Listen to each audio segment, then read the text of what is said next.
My Struggle, Book 1 by Karl Ove Knausgaard. This is a book about Karl Ove's father. And I want to warn you right now, there are massive spoilers in this review. I'm going to tell you some of what happens, and I don't think that's going to deter you at all from reading the book. In fact, I have read the entire series of books twice. I've read book 5 4 times, I think 3 times on book 4. And book 6 I've only read once, but it only came out translated in English last year. But let me elaborate on what I said. This book is divided into part 1 and part 2. Part 1 opens with a very weird interaction of Karl Ove with his father, where Karl has seen a face in the ocean on the evening news. The news was playing the story of a Norwegian fishing boat that had sank and the members of the crew had drowned. And while Karl Ove is watching, he suddenly sees a face in the waves of the sea. Nothing real. This is just some play of light or something like that. And so he is so impressed by this that he has to go tell somebody about it. And he realizes that his brother's at soccer practice, his mom is not home at the moment. It has to be his dad. And he says it just like that. And we know right away that there's something wrong, why his dad would be his last choice. We get more information as this little weird little scene continues. He runs to tell his dad. His dad's out working in the garden, and as soon as he comes into the part of the yard where his dad could see him, he stops running because they're not allowed to run in the garden. Okay, that seems a little strict. Then, as he approaches his father, he sees him in a sort of a dark shadow in the late afternoon. Let me read a little bit of that. His dad is down in a hollow breaking up some rocks.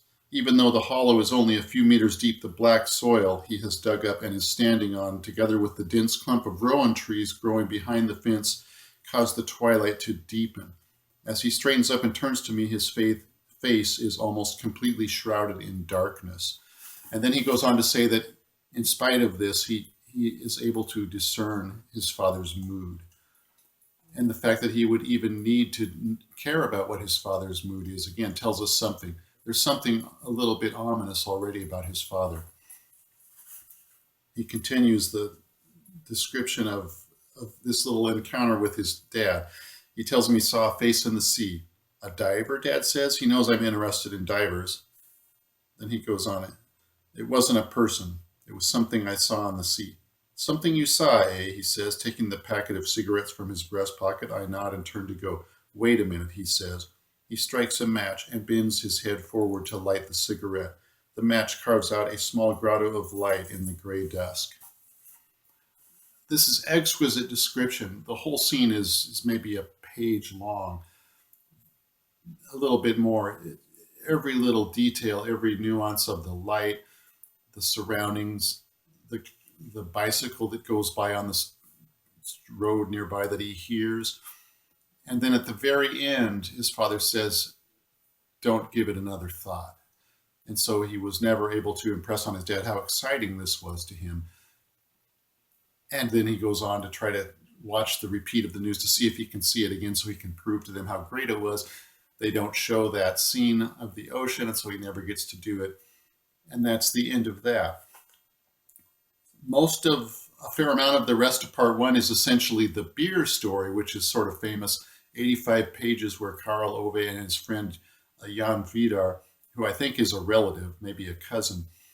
We don't know that yet in this book, but I believe we find that out in some of the later books, if I remember right.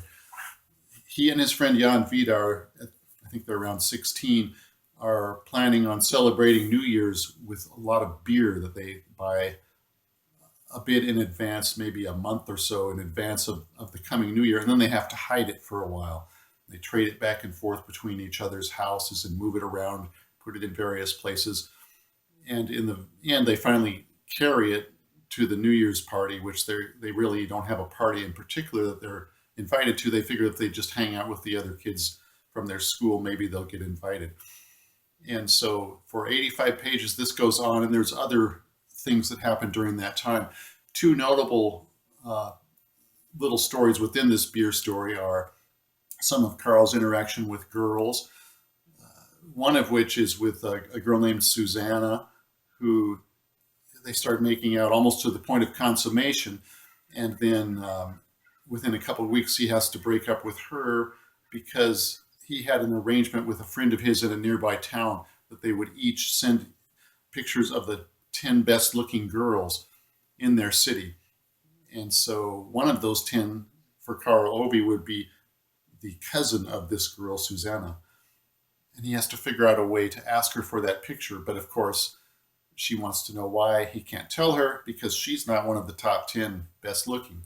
He doesn't want to tell her that either, so she dumps him.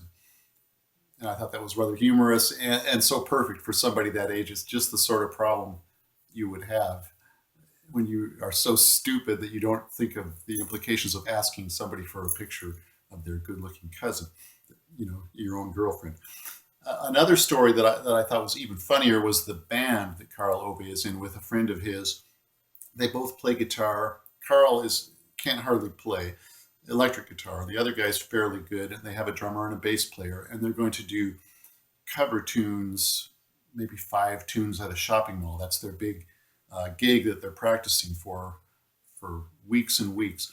And they've been playing for about a year, just working at it really hard to try to be a band. They're going to do Smoke on the Water and a couple of other classic rock tunes. No singing, just instrumental. And this is their whole life. They're so into this. This will be their band. And Karl Ove plays a tape of some of their practice to one of his friends, and his friend just laughs and says, "This is crap." Well, Karl Ove's not put off. He figures, well, punk rock isn't technically that good either, but it's all about how you feel about it, what your heart is. And so they go and play the shopping mall, and the manager has them stop after about 20 seconds. They're so loud. They're not that good. They don't have any singer. And he just says, this is it's not going to work. Sorry, guys. We'll pay you anyway, but please stop playing. So that whole dream goes up in smoke. And again, this gives you a flavor of what his life is like at this point. But really, this is developing his character. But the main story of this whole book is about his father and how big of an effect his father had on him. Part 1 ends after we've seen little examples of how much he fears his dad, how much his dad controls him and his brother, not with physical abuse of any sort, not towards Karl Ove anyway. I guess he might have beat him. Karl says he did beat Karl's older brother Yngve, but never Karl. But it was more a mental intimidation and unpredictability. And so by the end of this, we see some of why he regards his dad as being a fearsome figure. The end of part 1, though, is a little bit of a surprise because by this point, his parents have gotten divorced, and Karl Ove goes to visit his father, who's living with his second wife and has taken up drinking fairly recently. He never drank of any sort to excess up until this point, but he's taken up drinking, and they're having a family get together and reminiscing about old times. And then this woman Baudel, who's a cousin of Karl's father, begins talking about her sister Helena, who died. And it turns out that Karl's father was a very close friend of Helena. And so they start talking about how terrible it was that she died so young. And Karl Ove's father starts crying. And Karl Ove can't believe it. He's never seen his dad like this before. It continues. His dad is moaning and crying.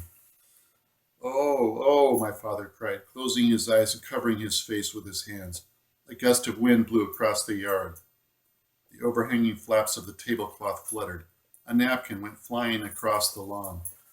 The foliage above swished. I lifted my glass and drank, and shuddered as the acidic taste hit my palate, and once again recognized that clear, pure sensation that arose with approaching intoxication and the desire to pursue it that always followed. That's the end of part 1. Part 2 opens with Karl Ove at the age of 39 talking about writing his second novel. his third novel is this book here, and the other 5 books in the My Struggle series. And so he has taken up a new office in Sweden with his second wife, Linda. He's got 3 kids, and he's sitting in the office trying to finish his second novel. He's written about 130 pages, and the publishing house is willing to publish it in that form, a short novel. And he's almost tempted to take them up on it, but he doesn't feel that it's really ready. And one of the reasons he's hesitant is he has just talked to a friend of his. It says Eric Thure in this section here in my English translation. Turns out, we find out in some of the later books, this is Thure Erik Lund, who is another author, famous up-and-coming Norwegian author of that time. They were friends. Thure Erik has called him, and Karl Ove said he knew by his choice of words and the unusual way he spoke and the tone of voice even, that he may have had a drink or two to work up the courage to tell him this. And he said, it's no good, Karl Ove. It has to be a story. It has to be a story. And so he realizes he's got more work to do on this second novel. And as he's sitting in this new office trying to work, he looks at the parquet floor and he sees an odd combination of grain patterns in the wood. And it looks to him like the face of Christ wearing a crown of thorns. And he starts thinking about how often we see these sort of things in clouds, in patterns on a stairway, in things around the house or in the city when we're walking around, and they look like some object, some physical thing that we know. Then he goes and makes a cup of tea, and suddenly, after about 10 minutes, his mind has been working on this without really any conscious thought, and he remembers the face in the sea that he has told us about at the beginning of this book. And so now in the beginning of part 2, he's describing where the beginning of part 1 came from. This is a very perfect recursive reference here, a Proustian memory. It all came back to him. Let me read you this, what he says about that. He said, I suddenly remembered something that had happened one evening a long time ago, deep in my childhood, when I had seen a similar image on the water in a news item about a missing fishing vessel. In the second it took to fill the teapot, I saw our living room before me, the teak television cabinet, the shimmer of isolated snowflakes against the darkening hillside outside the window, the sea on the screen, the face that appeared in it. With the images came the atmosphere from that time, of spring, of the housing estate, of the 70s, of family life as it was then, and with the atmosphere, an almost uncontrollable longing. What a description there of that memory that took him back to that moment. Shortly, a few pages later, he begins talking about death again, which was how he opened the book. He began with an essay on physical death. And after about 4 pages of that led into the story of the face in the sea. No break at all. It just went straight into that. So here in the second part of the book, he again describes the 2 kinds of death. The kind that we see on TV, on the evening news every night, that we see in the newspaper, that we see online on the internet, that we're bombarded with deaths in foreign countries, soldiers killing other soldiers. That means nothing to us. And then the second kind of death is when someone near us dies. And we have so many taboos about seeing that and talking about it and what to do with the body and keeping the body out of sight, that this second kind of death means everything to us, and yet we fear it, and it's a great taboo. And then he says, the first time I saw a dead body was, I think he said, at the age of 30, when he saw his father dead. And we then find out the events of his father's death, which were terrible. For many years, maybe 10 years prior to his death, his father had been drinking heavily. And in the last couple of years, he'd lived with his mother, Karl Ove's grandmother, in their house, which at one time, earlier in this book even, was a very, very well-kept household, very neat, very clean. They had a second living room that Karl Ove was not even allowed to go in. It was so nice. So his father has been living with his mother there in total squalor, throwing trash and alcoholic beverage bottles everywhere, letting their waste, the excrement, go on the sofa, on the floor, just no hygiene whatsoever. And his grandmother has been living the same way, pissing herself. When they walk into the house for the first time to see her after the father has died, it just reeks so bad they can hardly stand it. This is a horrible, horrific scene, and they did not expect it. This was not the house they remembered. And so you are then hit with this question: how did this happen? This very upstanding man, a middle class man, a school teacher, how did he destroy himself and everything around him like this? And they say several times, they comment, and Yngve, Karl's older brother, who's 4 years older, comments, he destroyed everything. Their uncle Gunnar comes and says the same thing. He destroyed everything. And this, I think, it made such an impression on Karl Ove that he had to write about the effect his dad had on him. What had happened to his dad? He had to try to somehow understand it. He had tried to write fictional novels about this and didn't feel he could. And so he finally just wrote it down really as a memoir, as simply as exactly as it happened. And that's what the My Struggle books are, but they include a lot of other parts of his life too. But this one is about his dad, no question about it. There's so much of his father left in his mind and in his brother Yngve's mind that they have a very hard time accepting that he's dead and believing it.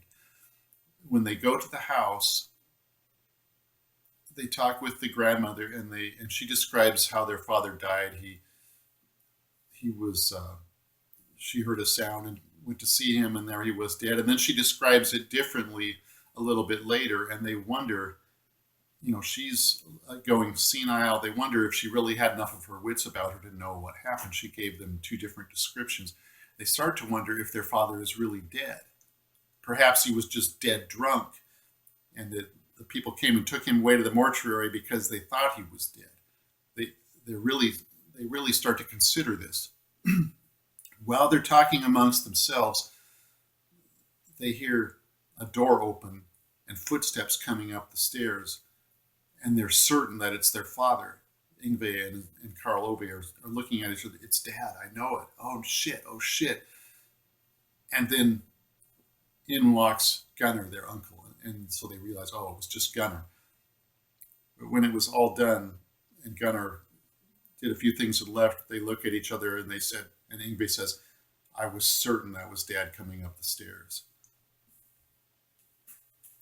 They do go see the body, and that's the scene that we saw at the opening of part 2, the first time that he said he saw a dead body. So they hadn't done that yet when they first came to the house. And so they know he's dead.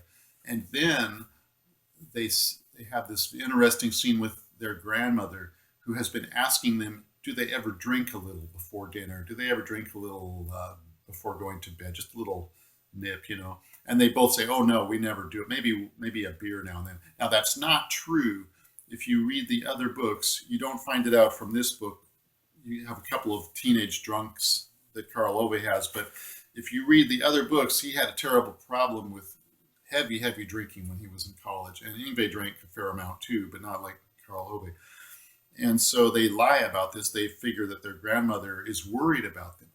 However, eventually Yngve figures out that no, she actually is addicted herself, but she doesn't feel right about drinking in front of them unless they give her permission. So finally they agree, well, let's have a drink with her then. She wants it. She needs it probably a little bit. It can't be too harmful. And so they do. And an interesting transformation takes place. Her clothes still stink of piss. She's still the same person that they saw when they walked in and were horrified at the way she deteriorated. But now her mind is flowing quickly. She's making conversation. She was always witty and good with words, and they have just this engaging, witty, humorous conversation with her. And Karl Ove writes, it was a magic potion we were drinking. It just brought everything back to the way it used to be.